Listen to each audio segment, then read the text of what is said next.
Hello everyone, welcome to this YouTube channel nursing Gurukul. Myself Varsha Bhardwaj. तो जैसा कि आप जानते होंगे, हमारे इस यूट्यूब चैनल पर हम लोग बीएससी नर्सिंग और जीएनएम जैसे कोर्सेज के लिए होने वाले एंट्रेंस एग्जाम्स की प्रिपरेशन कराते हैं। तो उसी को ध्यान में रखते हुए अभी हमारे चैनल पर कई सारी क्वेश्चन प्रैक्टिस सीरीज पहले से ही चल रही थी। तो सीनियर एग्जाम आपका हुआ, बहुत सारे क्वेश्चन उन्हीं सीरीज में से आए। तो अभी आपका कौन सा एग्जाम होने वाला है? यूपी सीपीईटी का। तो उस एग्जाम के लिए ये क्वेश्चन प्रैक्टिस सीरीज चल रही है, जिसमें अभी तक की 6 मॉडल पेपर्स ऑलरेडी आ चुके हैं बायोलॉजी के।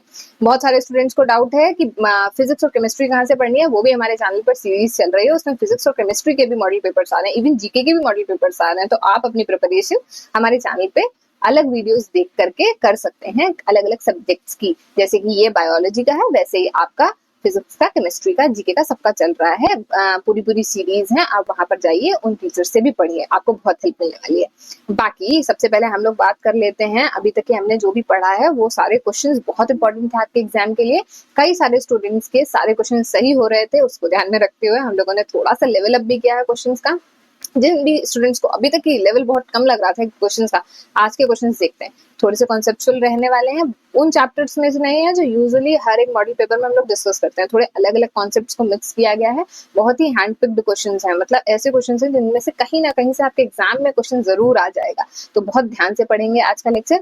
आई होप अभी तक आपकी प्रिपरेशन बहुत अच्छी चल रही होगी। अगर प्रिपरेशन में कोई भी प्रॉब्लम है, आपको कहीं पे भी आपके कॉन्सेप्ट रह जा रहे हैं, तो इन लेक्चर्स को फॉलो करिए। जितने भी लेक्चर्स हैं, धीरे धीरे इनमें सारे कॉन्सेप्ट्स कवर हो जाएंगे। जितनी भी चीजें हम लोग पढ़ रहे हैं ना, ये सब एग्जाम के लिए बहुत इंपॉर्टेंट है।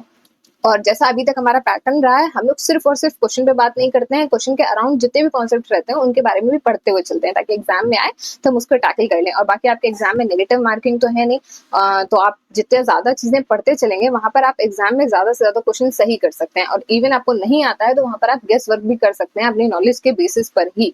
तो इसीलिए सारी चीजें पढ़ना इंपॉर्टेंट है, और एग्जाम से पहले रिविजन इंपॉर्टेंट है। और रिविजन कैसे होता है? क्वेश्चन के थ्रू। तो ये क्वेश्चन प्रैक्टिस करेंगे हम लोग। तो जैसे ये मॉडल पेपर्स हैं, वैसे ही अगर आप किसी टेस्ट सीरीज को ज्वाइन करते हैं तो आपको बहुत सारे टेस्ट भी मिलते हैं। तो इसी को ध्यान में रखते हुए हमारे ही बैच में एक टेस्ट सीरीज चल रही है। ये है आपकी पैरामेडिकल एंट्रेंस एग्जाम के लिए चलने वाली टेस्ट सीरीज। तो इसमें आपको क्या मिल जाता है? 5 टेस्ट आपको मिल जाएंगे, जिसमें अगर कोई भी स्टूडेंट इसको बाय नहीं भी कर रहा है तो आप एटलीस्ट जाकर इसका पहला टेस्ट दीजिए। अगर आपको उससे कुछ हेल्प होती है तब आप ये टेस्ट सीरीज परचेस कर सकते हैं। पहला टेस्ट फ्री ऑफ कॉस्ट है, और प्लीज एटलीस्ट हर एक स्टूडेंट इस टेस्ट को अटेम्प्ट करे जाके, जिससे आपको पता चले एग्जाम में आपका क्या एटीट्यूड रहने वाला है, क्या कॉन्फिडेंस लेवल रहने वाला है एग्जाम को लेकर। वहां पर जाके कई सारे स्टूडेंट्स पैनिक कर जाते हैं। तो एग्जाम से पहले मॉक टेस्ट बहुत हेल्प करते हैं। तो पहला टेस्ट फ्री ऑफ कॉस्ट है, कोई भी दे सकता है। बाकी अगर आप इसको परचेस करते हैं तो 149 का बैच है हमारा। 149 रुपीज में आपको 5 टेस्ट मिल जाते हैं, 20+ मॉडल पेपर्स मिल जाते हैं। टीचर्स आपको व्हाट्सएप ग्रुप में ऐड कर लेंगे, जिसमें आपको पर्सनल गाइडेंस भी मिलती रहेगी। 1-to-1 टीचर्स से कोई भी इशू आता है तो आप टीचर्स से पूछ सकते हैं। प्रीवियस ईयर पेपर्स आपको मिल जाते हैं सभी सब्जेक्ट्स के, और ये मॉडल पेपर्स भी आपको सिर्फ बायोलॉजी के नहीं मिल रहे हैं, सारे सब्जेक्ट्स के मिल रहे हैं। और कुछ स्टूडेंट्स लिखते हैं लेक्चर्स में कि सिर्फ बायो की प्रैक्टिस करें, मतलब फिजिक्स केमिस्ट्री कैसे करें। तो उसके लिए आप जाके टेस्ट सीरीज ले सकते हैं, आपको सारे सब्जेक्ट्स एक साथ मिल जाएंगे सेक्शन वाइज टेस्ट में। और बाकी अगर आपको अलग अलग सब्जेक्ट्स के मॉडल पेपर्स का डिस्कशन देखना है तो हमारे चैनल पर आप अलग अलग जो प्लेलिस्ट हैं उनको फॉलो करिए। आपको उसके लिंक्स नीचे डिस्क्रिप्शन में मिल जाएंगे। ग्रुप ज्वाइन, ये वाला बैच ज्वाइन कैसे करना है? आप हमारी ऐप टारगेट गुरुकुल ऐप पर जाकर इसको ज्वाइन कर सकते हैं। अगर आपको कोई प्रॉब्लम आती है तो आप डिस्क्रिप्शन में लिंक के थ्रू भी इसको ज्वाइन कर सकते हैं। प्राइस आपने देख लिया है, 149 है। 5 टेस्ट पेपर्स हैं, 20+ मॉडल पेपर्स हैं हर एक सब्जेक्ट के, प्रीवियस ईयर पेपर्स है। और बाकी आपको इन सब का सोल्यूशन भी मिल जाता है। इस लेक्चर का पीडीएफ आपको मिल जाएगा टेलीग्राम पे। टेलीग्राम का जो लिंक है वो आपको मिलेगा हमारे डिस्क्रिप्शन में। टेलीग्राम ग्रुप है हमारा, उसका लिंक आपको नीचे डिस्क्रिप्शन में मिल जाएगा। तो अब हम लोग इसके साथ स्टार्ट करते हैं अपना लेक्चर। हमने लेक्चर के अराउंड जितनी भी चीजें हैं उन पर डिस्कशन कर लिया है। अब हम लोग प्रोसीड करेंगे अपने लेक्चर के साथ। So on that note, let's begin this video. Question number 1 में हमसे बोला है विच protein helps in muscle contraction. तो मसल कॉन्ट्रैक्शन में कौन सा प्रोटीन हेल्प करता है? यानी आपको जो ऑप्शंस गिवन है, ये सारे गिवन है कौन से डिफरेंट डिफरेंट प्रोटीन्स के बारे में, ठीक है। तो इनमें से कौन सा ऐसा प्रोटीन है जो मसल कॉन्ट्रैक्शन में इन्वॉल्व है? तो अगर आपने एनसीईआरटी में लोकोमोशन एंड मूवमेंट चैप्टर पढ़ा होगा तो आपको पता होगा कि मसल कॉन्ट्रैक्शन में 2 मेन जो आपके प्रोटीन्स हैं वो इन्वॉल्व है। एक तो है आपका एक्टिन और एक है आपका मायोसिन। तो एक्टिन एंड मायोसिन, तो हमें ऑप्शंस में ढूंढना है एक्टिन या फिर मायोसिन, इन दोनों में से जो भी हमें मिल जाता है। तो सबसे पहला ऑप्शन हमें गिवन है ट्यूबुलिन प्रोटीन, फिर हमको गिवन है एक्टिन प्रोटीन, फिर हमको गिवन है एल्ब्यूमिन और हिस्टोन। तो एक्टिन प्रोटीन हमको ऑप्शन नंबर बी में मिल गया है। ट्यूबुलिन प्रोटीन क्या होता है, एल्ब्यूमिन क्या होता है, हिस्टोन क्या होता है, इन सब पे थोड़ी सी बात करते हैं। ट्यूबुलिन प्रोटीन जो है ये माइक्रोट्यूब्यूल्स को बनाता है। माइक्रोट्यूब्यूल्स कहाँ पर काम आती है, माइक्रोट्यूब्यूल्स आपका बनाती हैं एक तो स्पिंडल फाइबर्स को, सेल डिवीजन के टाइम पर स्पिंडल फाइबर्स होते हैं उनको बनाता है। यानी ट्यूबुलिन प्रोटीन के लिए अगर आप कहीं पे नोट कर लेंगे तो अच्छा रहेगा, एग्जाम में आपकी हेल्प हो जाएगी। एक तो स्पिंडल फाइबर्स को बनाते हैं, इसके अलावा ये साइटोस्केलेटन जो साइटोप्लाज्म होता है उसमें भी ये प्रेजेंट रहते हैं सपोर्ट के लिए। तो सेल को, जो सेल का बेसिक स्ट्रक्चर है, जो शेप है, उसके लिए ट्यूबुलिन प्रोटीन हेल्प करता है। बाकी सीलिया और फ्लैजिला में भी, सीलिया और फ्लैजिला में भी आपको ट्यूबुलिन प्रोटीन ही देखने को मिलता है। ठीक है, तो हम लोग इसको भी यहीं पे नोट कर लेंगे, अभी इसको रफ कर देते हैं। एक्टिन आपको मिल गया है ऑप्शन में, एक्टिन मायोसिन, उस पर भी हम लोग अभी बात करेंगे। ठीक है, यहाँ पे सीलिया फ्लैजिला भी लिख लेते हैं, जिससे अगर आप स्क्रीनशॉट लें तो आपको हेल्प हो जाए उसको बाद में याद रखने में। ठीक है, तो स्पिंडल फाइबर्स बनाते हैं, साइटोस्केलेटन बनाते हैं, सीलिया और फ्लैजिला बनाता कौन है, ट्यूबुलिन प्रोटीन के बनाते हैं। एक्टिन प्रोटीन या फिर एक्टिन के साथ में मायोसिन प्रोटीन, ये दोनों मसल कॉन्ट्रैक्शन में हेल्प करते हैं। एक्टिन एंड मायोसिन यहाँ लिख लेते हैं। तो एक्टिन को बोलते हैं थिन फिलामेंट, मायोसिन को बोलते हैं थिक फिलामेंट। तो ये वाले जो फाइबर्स हैं थिन फिलामेंट्स, ये एक्टिन के फाइबर्स, अगर ये मायोसिन का, इसको हम लोग देखें मायोसिन का थ्रेड है, तो एक्टिन के पतले फाइबर्स जो थिक फाइबर है, फिलामेंट है, इसके ऊपर ऐसे स्लाइड करते हैं। इसी को स्लाइडिंग फिलामेंट थ्योरी बोलते हैं। इसी की वजह से मसल्स कॉन्ट्रैक्ट करती हैं और मूवमेंट पॉसिबल हो पाता है। तो ये है एक्टिन और मायोसिन का रोल। एल्ब्यूमिन आपको कहाँ मिलता है, एल्ब्यूमिन आपको मिलता है ब्लड प्लाज्मा में। जो हमारा ह्यूमन ब्लड है, इसके प्लाज्मा में आपको एल्ब्यूमिन मिलता है। एल्ब्यूमिन प्रोटीन का रोल क्या होता है, ये आपको कहाँ पर गिवन है, ये आपको जो ब्लड वाला चैप्टर है एनसीईआरटी में, उसमें गिवन है, बॉडी फ्लूइड्स एंड सर्कुलेशन में। इसका काम होता है ऑस्मोटिक बैलेंस को मेंटेन करना, ऑस्मोटिक बैलेंस को मेंटेन करता है। ठीक है, यानी कि जो हमारा ब्लड है उसमें प्रेजेंट है, ब्लड के प्लाज्मा में प्रेजेंट है और ऑस्मोटिक बैलेंस का काम करता है। स्टोन का प्रोटीन कहाँ पर यूजफुल है, ये बेसिक प्रोटीन्स होते हैं और कहाँ पर यूज होते हैं, पैकेजिंग ऑफ डीएनए। डीएनए की कॉइलिंग होती है हिस्टोन्स के अराउंड। ठीक है, और हिस्टोन का ही एक लिंकर हिस्टोन भी प्रेजेंट होता है, उसकी वजह से फिर बाद में न्यूक्लियोसोम्स बनते हैं। न्यूक्लियोसोम्स की कनेक्शन करता है लिंकर, जो हिस्टोन है, न्यूक्लियोसोम्स बन गए, उससे क्रोमेटिन बनता है और क्रोमेटिन से अल्टीमेटली क्रोमोसोम बन जाता है। तो पैकेजिंग ऑफ डीएनए में हेल्प करते हैं हिस्टोन प्रोटीन्स। तो आई होप ये जितने भी प्रोटीन्स के नाम गिवन थे क्वेश्चन में, आपको सारे समझ में आए होंगे। हमसे मेन क्या पूछा गया था, मसल कॉन्ट्रैक्शन में कौन सा प्रोटीन हेल्पफुल है, तो वो कौन सा है, एक्टिन है या मायोसिन है। एग्जाम में आपको इन दोनों में से कोई एक या ये दोनों भी गिवन हो सकते हैं। और बाकी अब अगर एग्जाम में ट्यूबुलिन पे, एल्ब्यूमिन पे या हिस्टोन पे भी क्वेश्चन आता है तो आप उसको भी टैकल कर सकते हैं। ऐसे ही हमारा पूरा लेक्चर डिस्कशन रहने वाला है। हम लोग क्वेश्चन पढ़ेंगे, उसके अराउंड जो ऑप्शंस है उनका भी थोड़ा बहुत रोल समझते हुए चलेंगे, जहां पर भी जरूरत होगी एग्जाम के लिए। ठीक है, अब हम लोग देखते हैं क्वेश्चन नंबर 2। क्वेश्चन नंबर 2 में हमसे बोला हुआ है, which of the following plant hormone induces flowering in a short day plant? तो शॉर्ट डे प्लांट्स कौन से होते हैं जिनको क्रिटिकल पीरियड से कम लाइट चाहिए। डिलीटेड सिलेबस में से है ये वाला जो शॉर्ट डे प्लांट है, वर्नलाइजेशन है, ये सारी चीजें डिलीट कर दी है। लेकिन यहाँ पर क्वेश्चन है, ये पहले के एग्जाम्स में आया होगा, तो सेफर साइड पे रहते हुए हम लोग एक बार इसको पढ़ लेते हैं। शॉर्ट डे प्लांट्स वो होते हैं जिनको क्रिटिकल जो फोटो पीरियड है उससे भी कम लाइट चाहिए होती है, क्रिटिकल पॉइंट से भी कम लाइट चाहिए है इन्हें। तो इनमें अगर हम लोग ज्यादा लाइट देते हैं तो फ्लावरिंग नहीं होती है। कुछ ऐसे प्लांट्स होते हैं जो लॉन्ग डे प्लांट्स होते हैं, लॉन्ग डे प्लांट्स में क्रिटिकल पीरियड से ज्यादा लाइट मिलेगी तो भी फ्लावरिंग हो जाएगी। और कुछ ऐसे होते हैं जो इस पे डिपेंड नहीं करता, उनमें साल भर फ्लावरिंग होती रहती है। तो ये 3 टाइप के आपको एनसीईआरटी में पहले तो गिवन है। इसमें जो हमसे मेन चीज पूछी गई है, ऐसा कौन सा हार्मोन है जो इंड्यूस कराता है फ्लावरिंग, तो ये है फ्लोरिजन। फ्लोरिजन के बारे में एनसीईआरटी बोलती है कि ये एक हाइपोथेटिकल हार्मोन है, मतलब इसका प्रेजेंस अभी तक की साइंटिफिकली प्रूव नहीं किया गया है। माना जाता है कि कोई एक ऐसा हार्मोन है, इसको एक चीज याद रखें कि प्रोड्यूस कहाँ पर होता है। ठीक है, तो माना जाता है कि एक ऐसा हार्मोन है जो कि प्रोड्यूस होता है लीव्स में। और उसके बाद में ये चला जाता है मेरिस्टेम वाले में, वहां पर शूट एपिकल मेरिस्टेम में, जिसको SAM लिखते हैं शॉर्ट में। तो शूट एपिकल मेरिस्टेम पे फ्लावर बनता है ना, तो जब ये वहां जाएगा तो वहां पर ये फ्लावर बनना का इंडक्शन यानी कि उसकी शुरुआत करवा देता है, तो फ्लावर बन जाता है वहां पर। तो हमसे पूछा था which hormone induces flowering in short day plants, तो ये फ्लोरिजन होता है। फ्लोरिजन के बारे में दो मेन बातें हैं, एक तो यही है कि ये लीव्स में बनता है, और उसके बारे में एक और इम्पोर्टेंट बात है कि ये एक हाइपोथेटिकल हार्मोन है, ये वर्ड याद रखेंगे, हाइपोथेटिकल प्लांट हार्मोन है। बाकी गिबरेलिन का क्या काम होता है, गिबरेलिन का मेन काम यही है, ये इलोंगेशन करा देता है स्टेम की। बाकी एक 3 कामों के लिए हम लोग इसको बहुत इंपॉर्टेंटली याद रखते हैं, तो माल्टिंग, एक बोल्टिंग और एक seed germination. Malting, bolting, germination तीनों याद रखेंगे। सीड की जर्मिनेशन यानी सीड डोरमेंसी को ब्रेक करेगा। फिर ये माल्टिंग यानी कि माल्टेज एंजाइम को एक्टिवेट करने में हेल्प करता है। इसके अलावा बोल्टिंग यानी कि इंटरनोडल लेंथ बढ़ा देगा स्टेम में, नोड्स के बीच, 2 नोड्स हैं उनके बीच में लेंथ बढ़ाएगा यानी कि पेड़ की हाइट को बढ़ा देगा। शुगर केन्स में यूज करते हैं, ग्रेप स्टॉक को लॉन्ग करने में यूज करते हैं। ये गिबरेलिन का मेन फंक्शन है। ऑक्सिन का एपिकल डोमिनेंस से याद रखेंगे, ऑक्सिन का मेन काम होता है एपिकल डोमिनेंस, और इसके अलावा ये सेल इलोंगेशन में, जाइलम डिफरेंशिएशन में और रूट्स के डेवलपमेंट में भी हेल्प करता है ऑक्सिन का ये रोल है। देखिए प्लांट हार्मोन के रोल्स बहुत इंपॉर्टेंट है, one of the most important topic है। अगर यहाँ से क्वेश्चन आएगा तो डायरेक्टली इनके किसी भी एक रोल पे आ जाएगा। तो ये फ्लोरेजन वाला तो ठीक है, आउट ऑफ बॉक्स क्वेश्चन है, आपको याद रहेगा हाइपोथेटिकल हार्मोन है, प्रोड्यूस्ड इन लीव्स है। लेकिन ये जो बाकी हैं ऑक्सिन, गिबरेलिन, साइटोकाइनिन, ABA और इथाइलिन, इनके फंक्शंस आपको वन बाय वन याद होने चाहिए, इंपॉर्टेंट है। जितने भी मॉडल पेपर्स भी हम लोग पढ़ रहे हैं सब में आ रहा है कोई ना कोई 1 या 2 क्वेश्चन इनसे रिलेटेड, तो एग्जाम में भी ऐसा क्वेश्चन आने के चांसेस बहुत हाई हैं, इसे अच्छे से प्रिपेयर करिए। साइटोकाइनिन का रोल बचा है, साइटोकाइनिन सेल डिवीजन में मेनली हेल्प करता है। इसके अलावा जो एजिंग है उसको प्रिवेंट करता है, लीव्स वगैरह के एब्सेशन को रोकता है। तो साइटोकाइनिन का मेन सेल डिवीजन, ऑक्सिन का मेन एपिकल डोमिनेंस और गिबरेलिन का इंटरनोड्स की जो लेंथ है उसको बढ़ा देगा। ठीक है, चलते हैं क्वेश्चन नंबर 3 पे। क्वेश्चन नंबर 3 में हमसे बोला है विच मिनरल डिफिशियंसी, अभी ये भी डिलीटेड सिलेबस में से क्वेश्चन आ रहा है, लीड्स टू इंटरवीनल क्लोरोसिस। ये 1-2 क्वेश्चन ऐसे हैं जो अभी एग्जाम में नहीं आता है, सिलेबस डिलीट कर दिया गया, लेकिन अगर आपके एग्जाम में क्वेश्चन आ गया तो कहीं प्रॉब्लम ना हो, इसलिए हम लोग सेफ साइड पे कुछ डिस्कस कर लेते हैं इसके बारे में।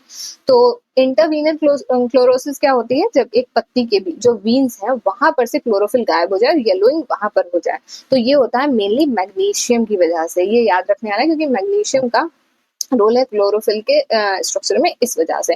तो मैग्नीशियम नहीं होगा, क्लोरोफिल नहीं बनेगा सही से, तो क्लोरोफिल की कमी होगी इंटरवीनल स्ट्रक्चर्स में और उसकी वजह से क्लोरोसिस की प्रॉब्लम मिलेगी। लेकिन कैसी, इंटरवीनल क्लोरोसिस, वीन्स वाले एरिया में से हम लोगों को क्लोरोफिल की कमी की वजह से येलोइंग देखने को मिलेगी। अगर यहाँ पर पोटाशियम की कमी होती है, जिसको हम लोग के लिखते हैं, एग्जाम में हो सकता है केवल सिंबल्स लिख के आ जाए, तो सिंबल्स भी याद रखने हैं, फास्फोरस का P है, पोटाशियम का K है, सल्फर का S है। तो अगर पोटेशियम की कमी होती तो नेक्रोसिस हो जाता है। ठीक है, नेक्रोसिस का मतलब है प्लांट डेथ। फास्फोरस की कमी होती है तो पर्पल हो जाती है लीव्स, और अगर सल्फर की कमी होती है तो प्रॉपर क्लोरोसिस हो जाती है, यानी पूरी की पूरी लीफ ही पीली पड़ के गिर जाएगी। ऐसा नहीं होगा कि सिर्फ और सिर्फ इंटरवीनल क्लोरोसिस हो, आपसे इंटरवीनल पूछा था इसलिए आपने मैग्नीशियम को टिक किया है। ठीक है, अब आएंगे हम लोग क्वेश्चन नंबर 4 पर। क्वेश्चन नंबर 4 में हमसे बोला है which antibody is present in the cholesterol. ये भी one of the most important question है, human health and diseases chapter में आपको एंटीबॉडीज के बारे में गिवन है। इसके अलावा ह्यूमन रिप्रोडक्शन में आपको ये जब ह्यूमन बर्थ होता है यानी कि जो पार्चुरेशन वाली प्रोसेस है उसके बाद में जो थोड़ा बहुत चाइल्ड डेवलपमेंट के बारे में भी गिवन है, वहां से क्वेश्चन आ सकता है। तो कोलेस्ट्रम क्या होता है, ये first milk produced after parturition, जब भी चाइल्ड बर्थ होता है उसके बाद में ममेरी ग्लैंड्स के द्वारा जो पहला बनाया गया फर्स्ट मिल्क होता है उसको हम लोग कोलेस्ट्रम बोलते हैं। तो ये इसमें कौन सी एंटीबॉडीज मिलती हैं ये पूछा गया है। तो आपको ये ध्यान रखना है, जो IgG होती है ये जाती है फीटस में प्लेसेंटा के थ्रू, इसको याद रखेंगे, थ्रू प्लेसेंटा। ठीक है, प्लेसेंटा के थ्रू जाती है चाइल्ड में, मदर से, लेकिन कोलेस्ट्रम से IgA जाती है। इसमें कहीं पे भी कोई कंफ्यूजन नहीं होना चाहिए। बर्थ से भी पहले, जन्म से भी पहले बच्चे को जो एंटीबॉडी मिलती है मदर से वो होती है IgG। ठीक है, IgG याद रखेंगे। बर्थ से भी पहले जो एंटीबॉडी मिलती है वो होती है IgG, लेकिन जैसे ही बर्थ हो गया उसके बाद में जो फर्स्ट मिल्क प्रोड्यूस किया मदर की ममेरी ग्लैंड ने, कोलेस्ट्रम, उसमें होता है IgA। ये एक इंपॉर्टेंट क्वेश्चन रहता है, नीट में भी कई बार आ चुका है, सीनेट में भी है रिपीटेड क्वेश्चन, और यहाँ पर भी इंपॉर्टेंट रहता है एग्जाम के लिए। IgM का और IgE का रोल पढ़ लेते हैं। तो IgE जो है ये मेनली एलर्जिक रिएक्शंस में इन्वॉल्व होती है, इसको यहाँ पर हम लोग लिख सकते हैं IgE जो है ये मेनली एलर्जिक रिएक्शंस में इन्वॉल्व है, और IgM जो होती है, IgM होती है ये लार्जेस्ट एंटीबॉडी है। कभी भी कोई इन्फेक्शन होगा तो सबसे पहले प्रोड्यूस होने वाली एंटीबॉडी भी IgM ही है, ठीक है।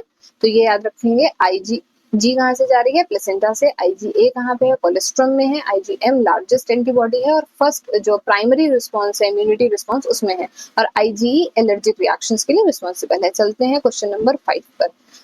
इस पूरे सेशन का आपको जो PDF है वो टेलीग्राम चैनल पर मिल जाएगा, तो टेलीग्राम ग्रुप का लिंक आपको नीचे डिस्क्रिप्शन में मिल जाएगा। इसलिए कहीं अगर आप चाहते हैं पहले से उसको खुद से अटेम्प्ट करना, तो वहां से PDF डाउनलोड करके भी आप ये सारे क्वेश्चन अटेम्प्ट कर सकते हैं, उसके बाद में भी आप ये लेक्चर को देख सकते हैं। आप देखते हैं क्वेश्चन नंबर 5। क्वेश्चन नंबर 5 में हमसे बोला है which of the following what is the unit of evolutionary time. तो इवोल्यूशनरी टाइम हम लोग कैसे, आपकी एनसीईआरटी में किस उसमें गिवन है, देखिए एनसीईआरटी में कई जगह पर यूज है मिलियंस ऑफ ईयर्स एगो, जिसको MYA लिखते हैं। लेकिन हम लोग से पूछा इवोल्यूशनरी टाइम। इवोल्यूशन हम लोग कैसे जज कर पाते हैं, कितना टाइम हुआ एक इवोल्यूशन, मतलब जो भी हमें इवोल्यूशन किसी भी एक फीचर का दिख रहा है तो वो हम लोग जनरेशंस के टाइम में मेजर करते हैं। तो हमें ऑप्शन नंबर डी में दिख रहा है जनरेशन। बाकी जो ईयर है, इपोच है या फिर एरा है, ये तीनों ही बहुत लार्ज टाइम स्केल्स होते हैं। अगर हम लोग मिलियंस ऑफ ईयर्स में देखेंगे तो हमें पूरे पूरे बहुत सारे चेंजेस देखने को मिलेंगे। सेम वे में एरा या फिर इपोज भी बहुत लार्ज टाइम स्केल्स है। इसको यहाँ पर अगर हमको एक रीजन देना हो तो ये तीनों बहुत ही लार्ज टाइम स्केल्स हैं। तो हमसे इवोल्यूशनरी टाइम की बेसिक यूनिट पूछी थी। जब भी यूनिट की बात आती है तो हम सबसे छोटी बेसिक चीज को ही बोलते हैं, तो वो जनरेशन के फॉर्म में मेजर किया जाता है। चलते हैं क्वेश्चन नंबर 6 पर। क्वेश्चन नंबर 6 में हमसे बोला है which part of the nephron is impermeable to water. Impermeable का मतलब होता है जहां से पानी नहीं जा सकता। तो लूप ऑफ हेनले होती है, loop of Henle U shape होती है, या फिर इसको हेयर पिन शेप भी लिखा हुआ है एनसीईआरटी में, ऐसे होती है। तो इसको हम लोग ए और डी से भी रेफर करेंगे, कौन सा असेंडिंग और कौन सा डिसेंडिंग है। ये देखिए, ये पार्ट लूप ऑफ हेनले का नीचे जा रहा है तो इसको बोलते हैं डिसेंडिंग लूप ऑफ हेनले, और ये वाला पार्ट जो ऊपर जा रहा है इसको बोलते हैं असेंडिंग लूप ऑफ हेनले, ठीक है। लूप ऑफ हेनले को कई बार LOH से भी रिप्रेजेंट करते हैं। तो जो डिसेंडिंग लूप ऑफ हेनले है इसमें पानी जा सकता है, लेकिन जब यही लूप ऑफ हेनले ऊपर की साइड में जा रही है तब इसमें पानी नहीं जा सकता है, ये इम्परमिएबल टू वाटर हो जाती है। तो हमें असेंडिंग लूप ऑफ हेनले ढूंढना है। असेंडिंग लूप ऑफ हेनले में हम लोगों को परमिएबिलिटी ऑफ वाटर नहीं मिलती है, वाटर नहीं इसके थ्रू जा सकता है। PCT के बारे में क्या याद रखना है, ये है क्या, प्राइमल कॉन्वोल्यूटेड ट्यूब्यूल है PCT। इसके बारे में हमें याद ही रखना है कि मैक्सिमम रीअब्जॉर्प्शन जो होता है न्यूट्रिएंट्स का या फिर किसी भी सॉल्ट का, वो यहाँ से होता है। 70% एनसीईआरटी में गिवन है, 70% तक जो रीअब्जॉर्प्शन है वो यहाँ पे से हो रहा है। जो भी ग्लोम्युलर फिल्ट्रेशन आ रहा है ना, उसमें से जितना भी चीजों को, न्यूट्रिएंट्स को, आयंस को रीअब्जॉर्ब करना है, वाटर को रीअब्जॉर्ब करना है, वो सब PCT में हो रहा है। DCT का मेन फंक्शन कंट्रोल कौन करता है, वोसोप्रेसिन हार्मोन करता है, जो कि ADH है। कहाँ से निकलता है, पोस्टीरियर पिट्यूटरी से।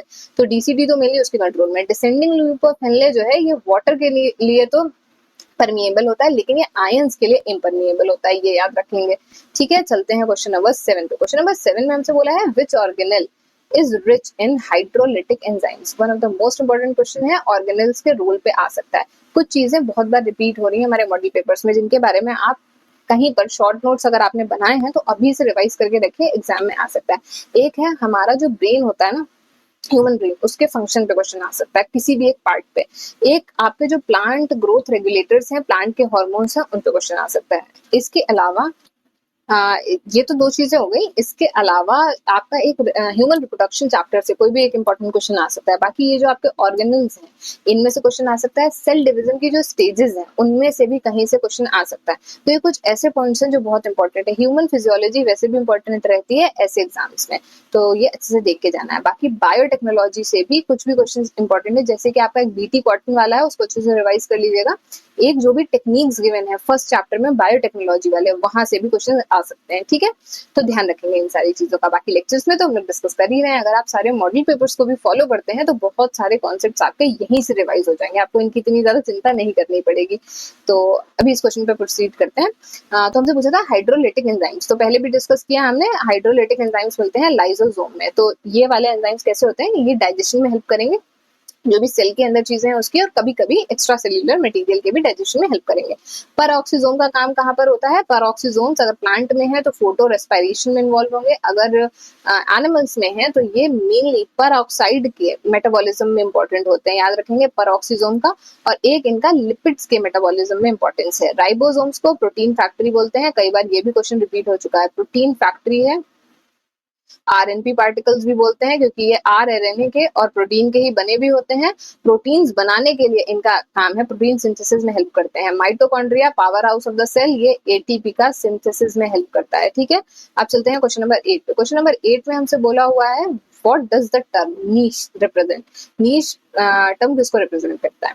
एनसीईआरटी इसको बहुत अच्छे से एक्सप्लेन करती है कि अगर कोई भी ऑर्गेनिज्म है उसका क्या पूरे जहाँ पे वो रह रहा है उस जगह पर उसका क्या रोल है। अगर हम एक वर्ड का मतलब देखें तो नीश वर्ड का मतलब होता है कोई भी कैसे क्या कर रहा है उस जगह पर रह के, जिस जगह पर भी हम रह रहे हैं तो हमारी जॉब क्या है, हम क्या करते हैं, हम क्या खाते हैं क्या पीते हैं, वो सारी चीजें हैं। उसके अलावा हम करते क्या है, वो सारी चीजें हमारी नीश में इन्वॉल्व होती हैं। इसी तरीके से एनवायरमेंट के लेवल पर कोई भी ऑर्गेनिज्म कहीं पे है तो उसकी जॉब क्या है या फिर उसका रोल क्या है, ये सब हमें पता चलता है नीश से उसकी। ठीक है, और एक सिमिलर हैबिटेट में किन्हीं भी दो ऑर्गेनिज्म की सेम नीश नहीं हो सकती है। कॉम्पिटिटिव अगर स्पीशीज है, अगर ऐसा जगह है जहाँ पे लिमिटेड रिसोर्सेज हैं, क्योंकि उनके बीच में जरूर उन दो स्पीशीज के बीच में कंपटीशन होगा, कोई एक जो कमजोर होगी वो एलिमिनेट हो जाएगी। इसलिए नीश को हम लोग बोलते हैं जो भी जॉब वो है उस ऑर्गेनिज्म की है, कोई रोल वो वहां पे एक परफॉर्म कर रहा है। ठीक है, तो हमें मिल गया है ऑप्शन नंबर बी में, रोल ऑफ द ऑर्गेनिज्म ही नीश को रिप्रेजेंट करता है। अच्छा, हैबिटेट क्या है? Habitat address of the organism की तरह है कि कहाँ पर रह रहा है, कहाँ पर पाया जाता है वो ऑर्गेनिज्म। इकोसिस्टम क्या है? जितनी भी चीजें दिखाई देती हैं जिनसे हम इंटरैक्ट कर सकते हैं वो इकोसिस्टम हो जाता है, इमीडिएट इकोसिस्टम है। एनवायरमेंट क्या है? सारी बायोटिक अबायोटिक चीजों को मिला लें जिन चीजों से हम इंटरैक्ट कर रहे हैं, और हम खुद भी एनवायरमेंट का ही एक पार्ट है। ठीक है, ये आ गया आपका इकोलॉजी वाली यूनिट के थोड़े से कॉन्सेप्ट्स। अब आ गया क्वेश्चन नंबर 9 पे। इंपॉर्टेंट क्वेश्चन है, how many mitotic divisions are required to form 64 cells from a single cell. एक सेल से 64 सेल्स बनाने में कितने डिविजन्स लगेंगे? वैसे हम इसको 1 बाय 1 एरो करके भी निकाल सकते हैं, और इसका एक फॉर्मूला भी होता है 2 की पावर n इतने डिविजन्स लगेंगे। हमें 64 चाहिए, यानी 2 की पावर n कितनी रखें कि हमको 64 मिल जाए, तो यहाँ पर n की वैल्यू होती है 6। अगर हम लोग इसको इस फॉर्मूले से ना देखें और 1 बाय 1 देखें तो भी हम इसे बहुत इजीली समझ सकते हैं। मे भी आपको फॉर्मूला लगे कि कितनी चीजों का याद रखना है, तो क्योंकि यहाँ पर हमसे सिर्फ 64 बोला हुआ तो हम लोग बहुत इजीली कैलकुलेट कर सकते हैं। अदरवाइज एग्जाम में अगर ज्यादा नंबर ऑफ प्रोजनी पूछेंगे तो फॉर्मूला आपके काम आएगा। 1 से 2 बन जाएंगे, 2 से 4, 4 से 8, 8 से 16, 16 से 32 और 32 से 64। तो कितने नंबर ऑफ डिविजन हुए? यहाँ पे पहला हुआ, यहाँ पर दूसरा, यहाँ पर तीसरा, चौथा डिवीजन, यहाँ पर पांचवा, और फिर एक सिक्स्थ। तो 6 माइटोटिक डिविजन्स लगेंगे एक सेल से 64 सेल्स बनाने में। आई होप ये क्वेश्चन आपको क्लियर होगा। ठीक है, और माइटोसिस का मतलब पता है ना, माइटोसिस मतलब इक्वेशनल डिवीजन 1 से 2 बनते हैं। अगर यहीं पे ये मियोटिक कर देते तो चेंज हो जाता, क्योंकि मियोसिस में 1 से 4 बनते हैं और हैप्लॉइड बनते हैं। माइटोटिक में डिप्लॉइड बनेंगे, 1 से 2 बनेंगे। ये वर्ड मार्क कर लीजिएगा, एग्जाम में अगर यहाँ पे मियोसिस लिखा होगा तो वहां पर 1 से 4 बनते हैं। माइटोटिक का मतलब ही है एक पेरेंट से 2 बन जाना। ठीक है, चलिए चलते हैं नेक्स्ट क्वेश्चन पे, क्वेश्चन नंबर 10 पे। क्वेश्चन नंबर 10 में हमसे बोला है crossing over occurs during which phase of meiosis. देखिए लास्ट लेक्चर से हम बोल रहे थे कि मियोसिस इंपॉर्टेंट है, अभी मियोसिस का क्वेश्चन भी आ गया। और मियोसिस में भी मेन कौन सी है? प्रोफेज फर्स्ट, वहां से क्वेश्चन आ सकता है, या फिर स्प्लिटिंग ऑफ सेंट्रोमियर से क्वेश्चन आ सकता है एग्जाम में। तो क्रॉसिंग ओवर कहाँ पर देखने को मिलेगी? क्रॉसिंग ओवर बहुत सारे इंपॉर्टेंट इवेंट्स हम लोगों को मियोसिस में देखने को मिलते हैं प्रोफेज फर्स्ट में। ठीक है, प्रोफेज फर्स्ट में 5 डिफरेंट स्टेजेस होती हैं, लिख लेते हैं। एक होती है जाइगोटीन, इनके बारे में क्योंकि हमको आपको एक एक लाइन बतानी है जो एग्जाम में आ सकती है डायरेक्टली। सबसे पहले रहती है लेप्टोटीन, इसको रफ करते हैं, पहले लिखते हैं सही से। लेप्टोटीन, लेप्टोटीन है, जाइगोटीन है, पकाइटीन है, लेप्टोटीन, जाइगोटीन, पकाइटीन, डिप्लोटीन और डाइकाइनेसिस। ये 5 स्टेजेस रहती हैं। तो इनका कोई भी निमोनिक बना लीजिए और उसको अच्छे से याद कर लीजिए। एग्जाम में इनका वो भी आपसे पूछ सकते हैं कि किस ऑर्डर में है। तो सबसे पहले है लेप्टोटीन, फिर है जाइगोटीन, फिर है पकाइटीन, और फिर आ जाएगा डिप्लोटीन, और उसके बाद में आएगा आपका डायकाइनेसिस। अच्छा, इनके बारे में कुछ कुछ बातें डिस्कस कर लेते हैं। लेप्टोटीन में आपको बुकेट स्टेज देखने को मिलेगी। जो भी क्रोमेटिन मटेरियल है वो कंडेंस होना स्टार्ट कर जाता है, तो एक फ्लावर के बुके की तरह लगने लगता है। न्यूक्लियर मेम्ब्रेन से जुड़ा हुआ होता है, इसलिए उसको बुकेट स्टेज बोलते हैं। अगर आपको स्पेलिंग लिखनी हो तो, क्योंकि ये क्वेश्चन एक बार एज इट इज नीट में आ चुका है कि लेप्टोटीन स्टेज को बोलते क्या है, तो बुकेट स्टेज बोलते हैं। जाइगोटीन में क्या होता है? जाइगोटीन में आपका जाइगोटीन में सिनेप्सिस होता है, तो सिनेप्टोनर्मल कॉम्प्लेक्स आपका बन जाता है। तो मेन वर्ड क्या याद रखेंगे जाइगोटीन से? सिनेप्सिस। सिनेप्सिस, दो होमोलोगस क्रोमोसोम्स आपस में जुड़ जाएंगे, टेट्राड बन जाता है। पकायटीन में क्या होता है? पकायटीन में क्रॉसिंग ओवर होता है, बहुत अच्छे से याद कर लेना है, बहुत बार रिपीटेड क्वेश्चन है। क्रॉसिंग ओवर या फिर रिकॉम्बिनेशन पकायटीन में होता है, और आपको टेट्राड विजिबल भी पकायटीन स्टेज में ही होता है। इसके अलावा फिर आते हैं डिप्लोटीन वाले में। डिप्लोटीन में क्या होगा? जो ये सिनेप्टोनेमल कॉम्प्लेक्स है ये डिसॉल्व होने लगेगा। क्रोमोसोम्स जो है वो सिर्फ एक पॉइंट पर जुड़े रहते हैं, इसकी वजह से एक्स शेप्ड कियास्मेटा बनता है। इसको यहाँ लिख लेते हैं, कियास्मेटा आपको देखने को मिलेगा डिप्लोटीन स्टेज में। और ये होता कैसा है? X shape. यहाँ पर टर्मिनलाइजेशन ऑफ कियास्मेटा हो जाएगा, जो लास्ट स्टेज है डायकाइनेसिस, टर्मिनलाइजेशन ऑफ कियास्मेटा। ठीक है, तो ये मेरी राइटिंग को थोड़ा सा इग्नोर करिएगा, लेकिन ये सारी टॉपिक्स बहुत इंपॉर्टेंट है आपके एग्जाम के लिए, इनको बहुत अच्छे से प्रिपेयर कर लेना है। एग्जाम में इनमें से कहीं से भी कोई भी स्टेटमेंट डायरेक्टली आ सकता है, बहुत इंपॉर्टेंट है, अच्छे से इसको पढ़ लीजिए, कहीं पे नोट कर लीजिए, और इसको एग्जाम से पहले रिवाइज करके ही जाना है। हो पाए तो एनसीईआरटी में एक पेज में गिवन है उसको पढ़ लीजिए, और एग्जाम में क्वेश्चन आने के चांसेस बहुत हाई हैं इस वाले पोर्शन से। एनाफेज फर्स्ट में स्प्लिटिंग ऑफ सेंट्रोमियर नहीं होता है, सिर्फ होमोलॉगस क्रोमोसोम्स अलग अलग होते हैं। ये बात यहाँ से इंपॉर्टेंट है, इस पॉइंट से क्वेश्चन आता है कि एनाफेज फर्स्ट में स्प्लिटिंग नहीं हो रही है। स्प्लिटिंग ऑफ सेंट्रोमियर कहाँ हो रही है? एनाफेज 2 में हो रही है। ठीक है, ये मियोसिस की बात कर रहे थे हम लोग। आई होप आपको ये क्लियर हो गया होगा। अच्छा, माइटोसिस में कोई प्रॉब्लम है तो आप मॉडल पेपर नंबर 4-5 में देख सकते हैं, वहां पे हमने माइटोसिस के बारे में डिस्कशन किया है। कुछ अगर टॉपिक्स हमको समराइज करने हो तो मॉडल पेपर नंबर 4 में हम लोगों ने डबल सर्कुलेशन पे अच्छे से बात करी है। मॉडल पेपर नंबर 5 में हम लोगों ने बहुत सारे ऑर्गन्स के रोल्स पे बहुत अच्छे से बात करी है, ब्रेन के ऑर्गन्स पे बात करी है, हार्मोन्स के ऊपर बात करी है, तो काफी सारा डिस्कशन रहा है। प्लांट हार्मोन्स के बारे में भी हम लोगों ने मॉडल पेपर नंबर 5-6 में अच्छे से डिस्कशन किया। तो एक मेरी रिक्वेस्ट रहेगी, अगर आपके पास थोड़ा सा भी टाइम है और आपको रिविजन करना है तो आप उन वीडियोस को देख सकते हैं। अदरवाइज आपका रिविजन अच्छा चल रहा है तो कोई नीड नहीं है किसी भी वीडियो के चक्कर में पढ़ने की, खुद से पढ़िए, रिविजन वहीं से अच्छा हो जाता है। रिवीजन के लिए वीडियोस तभी देखनी है जब अपनी प्रिपरेशन पहले से कहीं से वीक पड़ी, तो अगर खुद के नोट्स हैं तो उनसे भी पढ़ सकते हैं, कोई डाउट नहीं है। उससे बहुत अच्छी सेल्फ स्टडी सबसे हेल्पफुल रहती है एग्जाम के लिए। कहीं कोई डाउट है तभी आप ये सारी वीडियोस को देखिए। ठीक है, चलते हैं क्वेश्चन नंबर 11। क्वेश्चन नंबर 11 में हमसे बोला हुआ है, तो अब इसी के साथ हम लोग स्टार्ट करते हैं अपना क्वेश्चन नंबर 11। तो क्वेश्चन नंबर 11 में हमसे क्या बोला हुआ है? मुझे the following is a post fertilization event. तो आपने पॉलिनेशन वाला चैप्टर पढ़ा हुआ है क्लास 12th का, चैप्टर नंबर 2 जो है sexual reproduction in flowering plants. तो उसमें आपको गिवन है फर्टिलाइजेशन, पॉलिनेशन और गैमेट्स कैसे बनते हैं। तो ये सारे इवेंट्स को डिवाइड ही किया गया है टाइमिंग के बेसिस पर कि ये पोस्ट फर्टिलाइजेशन इवेंट्स है, प्री फर्टिलाइजेशन इवेंट्स है, या फिर फर्टिलाइजेशन ही है अपने आप में। तो जब लिखा हुआ है post fertilization events, post fertilization events का मतलब होता है जो फर्टिलाइजेशन के बाद होंगे। तो प्री फर्टिलाइजेशन इवेंट्स कौन से होते हैं? गैमेटोजेनेसिस एक तो हो गया, और पॉलिनेशन। सबसे पहले जब गैमेट्स बन रहे हैं, गैमेट्स का एंथर में जब बन रहे हैं पॉलन ग्रेन्स, और जो ओवेरी है वहां पर जब ओव्यूल्स बन रहे हैं उसको बोलते हैं गैमेटोजेनेसिस, और वो कैसा है? प्री फर्टिलाइजेशन इवेंट है।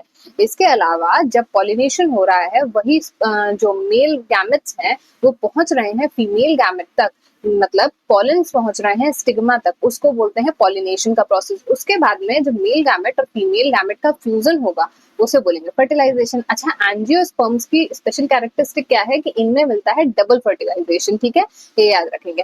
फिर फर्टिलाइजेशन के बाद में जो इवेंट्स हो रहे हैं उनको बोलते हैं पोस्ट फर्टिलाइजेशन। तो एक बार फर्टिलाइजेशन हो चुकी है तो अब क्या होगा? अब एम्ब्रियो का डेवलपमेंट होगा, जाइगोट बनता है ना फर्टिलाइजेशन के बाद, तो अब एम्ब्रियो का डेवलपमेंट होता है। तो एम्ब्रियो के डेवलपमेंट को ही बोला जाता है एम्ब्रियोजेनेसिस। तो हमें ऑप्शंस में ऑप्शन नंबर बी में गिवन है एम्ब्रियोजेनेसिस। ये हो गया है आपका पोस्ट फर्टिलाइजेशन इवेंट, यानी फर्टिलाइजेशन के बाद। गैमेट फॉर्मेशन को गैमेटोजेनेसिस बोलते हैं, फर्टिलाइजेशन से पहले होता है। और मेल गैमेट और फीमेल गैमेट के फ्यूजन का, मेल प्लस फीमेल गैमेट के फ्यूजन को ही हम लोग फर्टिलाइजेशन बोलते हैं। एक क्वेश्चन जो यहां से इंपॉर्टेंट है क्या, कि एंजियोस्पर्म्स में डबल फर्टिलाइजेशन है एक तो ये। अच्छा, डबल फर्टिलाइजेशन का क्या मतलब है? एक मेल और फीमेल गैमेट का फ्यूजन हो रहा है। इसके अलावा जो सेंट्रल सेल है, सेंट्रल सेल जिसकी प्लॉइडी क्या है 2n, इसके साथ में एक और मेल गैमेट फ्यूज कर रहा है, मेल गैमेट, और इसकी क्या प्लॉइडी है n। तो इन दोनों को मिलाकर बनता क्या है? इन दोनों को मिलाकर बन जाता है एंडोस्पर्म। तो ये जो एंडोस्पर्म बनता है 3n, ये एंजियोस्पर्म्स की कैरेक्टरिस्टिक होती है। तो इसको याद रखेंगे, जो एग्जाम में क्वेश्चन आएगा वो क्या आएगा, प्लॉइडी ऑफ एंडोस्पर्म क्या होगी एंजियोस्पर्म्स में। तो प्लॉइडी का मतलब होता है ये 3n यहाँ पर, कि इसमें डीएनए कंटेंट कितना है। तो एक तो होते हैं हैप्लॉइड सेल्स जिनमें n होगा, एक होते हैं डिप्लॉइड सेल्स जिनमें 2n होगा, और ये है एक ट्रिप्लॉइड सेल, यानी कि यहाँ पर 3n है। किसके फ्यूजन से मिलकर बना है? फीमेल में जो सेंट्रल सेल है और मेल में जो मेल गैमेट है उसके फ्यूजन से। अगर इसमें आपको कोई भी डाउट आ रहा है तो आप हमारी जो सीनेट वाली सीरीज है उसमें हमने sexual reproduction in flowering plants पे सारे कॉन्सेप्ट्स को बहुत अच्छे से डिस्कस किया है, तो एक बार आप वहां से पढ़ सकते हैं जाके। अदरवाइज ये बहुत सिंपल सा टॉपिक है। अच्छा, मेल और फीमेल गैमेट के फ्यूजन से क्या बनता है? यहाँ से बनता है जाइगोट, इसको ध्यान रखेंगे, ठीक है। चलते हैं क्वेश्चन नंबर 12 पर। क्वेश्चन नंबर 12 में हमसे बोला है which cells secrete testosterone in males. अब ये एक इंपॉर्टेंट क्वेश्चन है, क्यों? क्योंकि मेल्स रिप्रोडक्टिव सिस्टम में से कोई भी क्वेश्चन आ सकता है पार्ट्स के ऊपर। एक तो आ सकता है, एक आपका आ सकता है जितने भी, एक रेटिटेस्टिस है, एपिडिडाइमिस है, वासा डिफरेंस है, इस पे एक इजाकुलेटरी डक्ट पे बहुत इंपॉर्टेंट क्वेश्चन आ सकता है। बाकी हार्मोनल रेगुलेशन मेल्स में और फीमेल्स दोनों में ही बहुत इंपॉर्टेंट है। तो मेल्स का मेन हार्मोन कौन सा है? टेस्टोस्टेरोन है। इसका एक पूरा चार्ट होता है जो आपको हार्मोनल रेगुलेशन समझने में बहुत अच्छे से हेल्प कर देगा। ये इसको आप अगर बना लेते हैं या इसका स्क्रीनशॉट ले लेते हैं तो आपको हेल्प करेगा।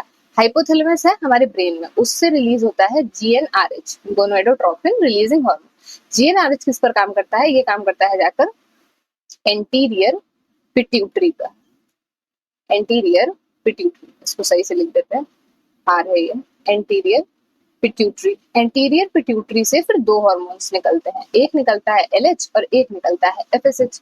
तो एलएच किस पे काम करता है? एलएच का फुल फॉर्म क्या होता है और एफएसएच का फुल फॉर्म क्या होता है? तो एफएसएच है फॉलिकल स्टिमुलेटिंग हार्मोन और एफएसएच काम करता है सर्टोली सेल्स पे।